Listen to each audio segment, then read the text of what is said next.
So I'm just going to give you now a brief overview of what audio description is currently available in the UK. I appreciate some people in the room who provide some of that audio description know some of this already. Some of you are the people who are producing it, but some of our European visitors here don't. And part of what we're doing today is to share some of the work that we're doing.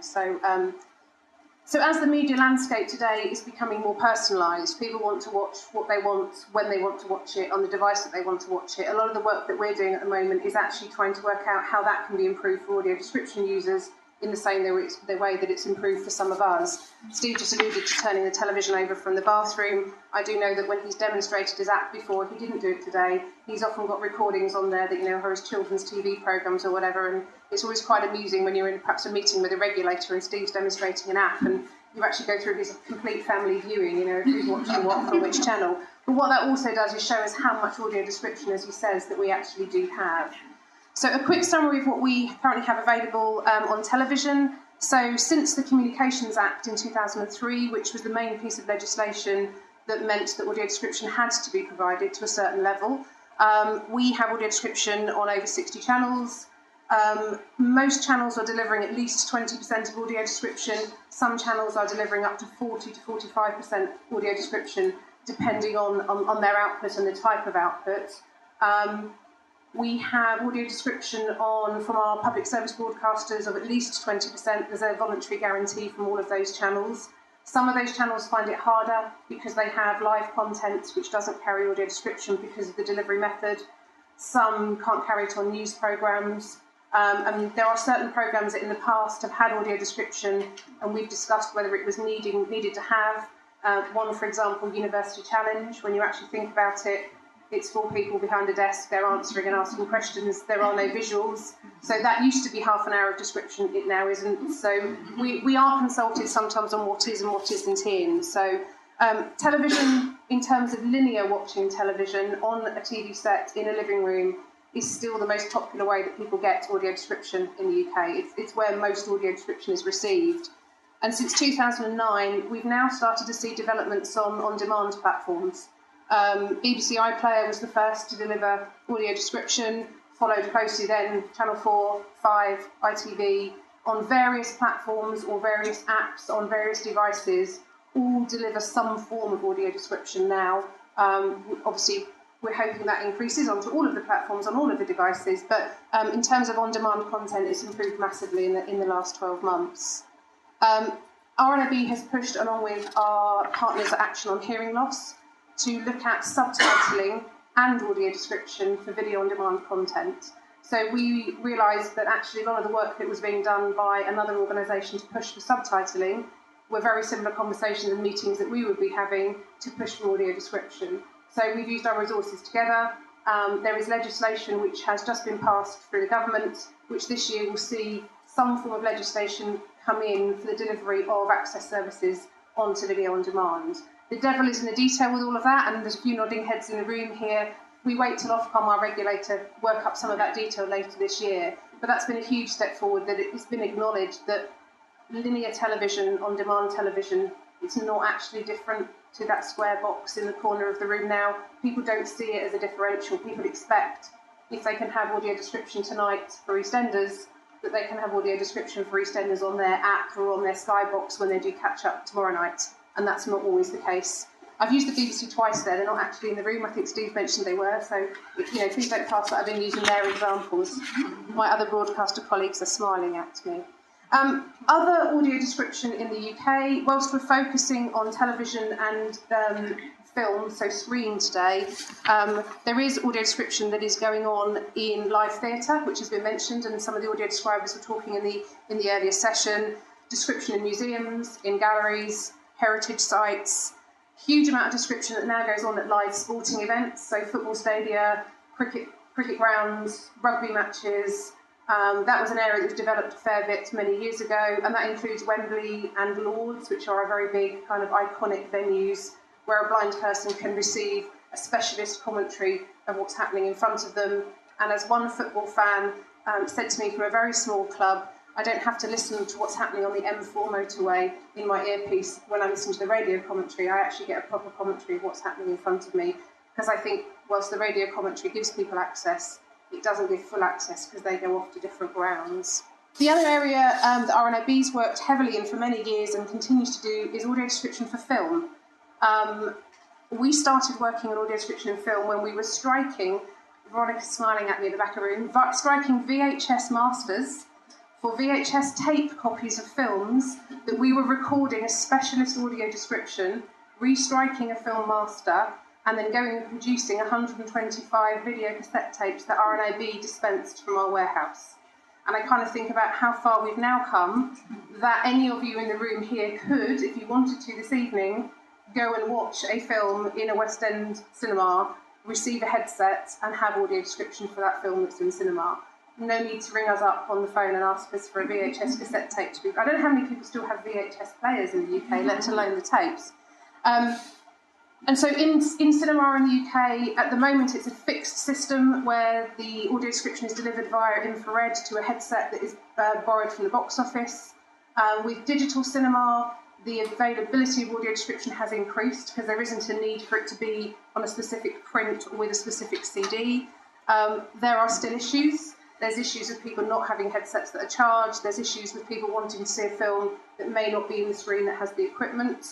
And some of the work that Rnib is doing in this year with the industry is looking at how apps can be used to overcome the need to be in a particular screen for a particular showing of a particular film, and actually putting the control of the availability of the audio description into the hand of the person who actually wants to receive the description.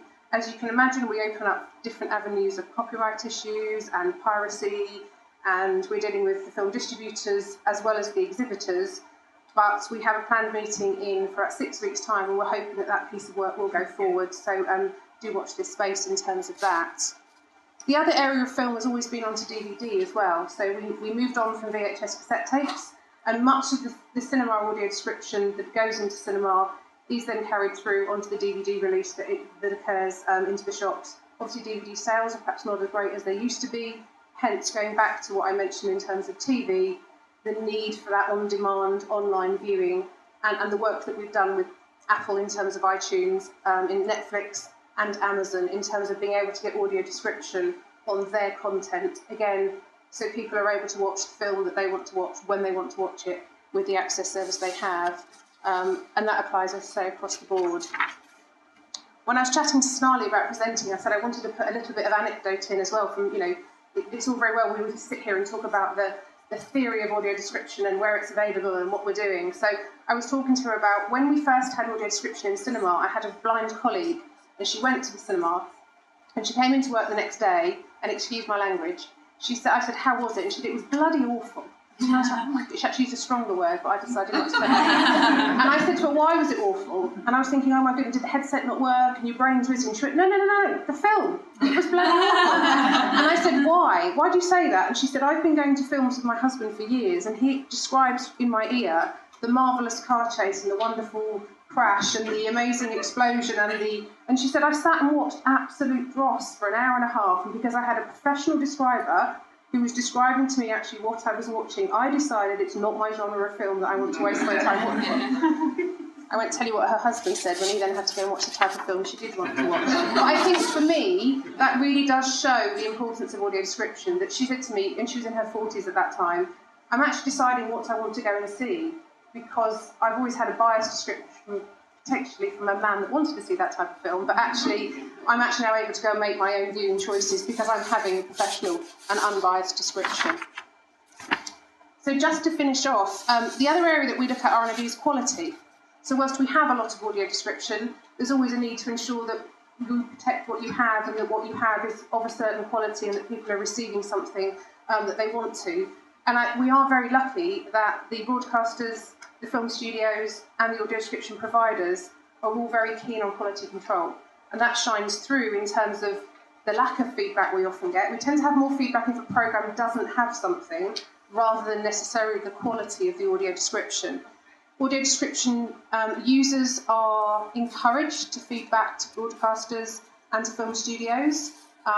We actively encourage anybody who comes to us with a positive, negative or indifferent comment about audio description, that is fed back to the provider rather than just to us we feedback en masse every 6 months. It's not how, how the good feedback gets taken there.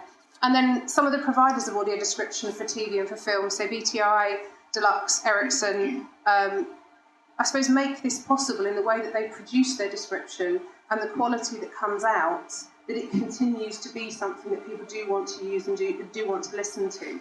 I had a 96-year-old, some of you will know who I'm referring to, regular user of audio description, who is an ex-member of Rnib, who said to me the other day when I was telling her about the event, it isn't just about simply having audio description, it's about having good audio description. Actually, it's about audio description that you simply don't notice, which I thought was a really nice quote. And I think that's what she said. She now forgets sometimes that the description is actually there when she is watching the programmes that she's watching. So have we cracked it? Are we there? No, we're not. There's so much to do. So back to personalisation, which is where we started and where Steve was talking about. We trialled a video-on-demand app, as some of you will be aware, and the results of that trial Sonali has, if anybody wants. I'm not going into great detail now. 198 people trialled an app at home to have a personalised experience of audio description, so they were able to download the programme track to a phone, and then it was syncing with whatever it was that they were watching, either be that online or be that on their television sets, which was really interesting to actually have people try something that we all thought would be a great idea, and they backed us up that for the majority of people it was something that worked really well and gave people that personalised approach to be able to do.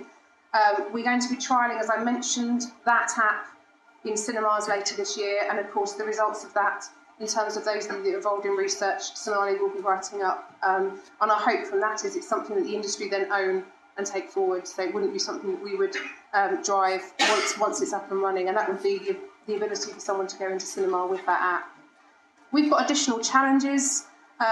There's more audio description, there's more platforms, it's great, there's more devices, but that just means there's more challenges of the number of people that are actually involved in a mix that used to be 4 or 5 TV channels.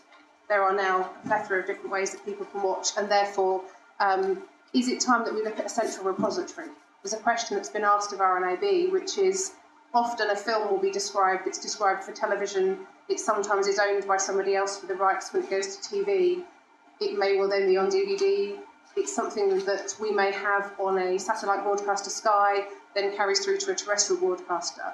There's lots of issues with frame speed per second, there's issues of advert breaks, there's issues of content pre-watershed and post-watershed. Is it suitable for younger viewers to be watching certain scenes if it's on television before 9 o'clock?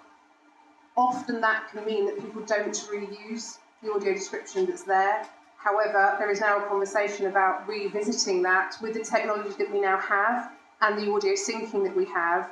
It may not have been something we could do 5 or 6 years ago, but actually is a central repository of audio description files, something that, as an industry, it should be looked at. And I know Sonali's hosting that meeting in April to kick off some of those discussions if anybody who's UK-based is interested. And then finally, different formats before I hand over to our next speakers. As television changes, we're not just having soaps and dramas and films anymore. We've got reality shows, we've got shows where you dial in and you vote, we've got live dance shows, we've got music shows where chairs spin round and nobody describes it because they're live. As television itself is changing, some of the ways that things are being described have to be looked at because the content is either heavily dialogue-based or the content may actually be very different visually. More live programming is always an issue. Why isn't strictly on a Saturday night audio described? Well, because it's live and it can't be done. So there are plenty of challenges ahead, but I hope that gives you a very brief, speedy, quick overview of where we are. And I'm going to hand over to George from ITV.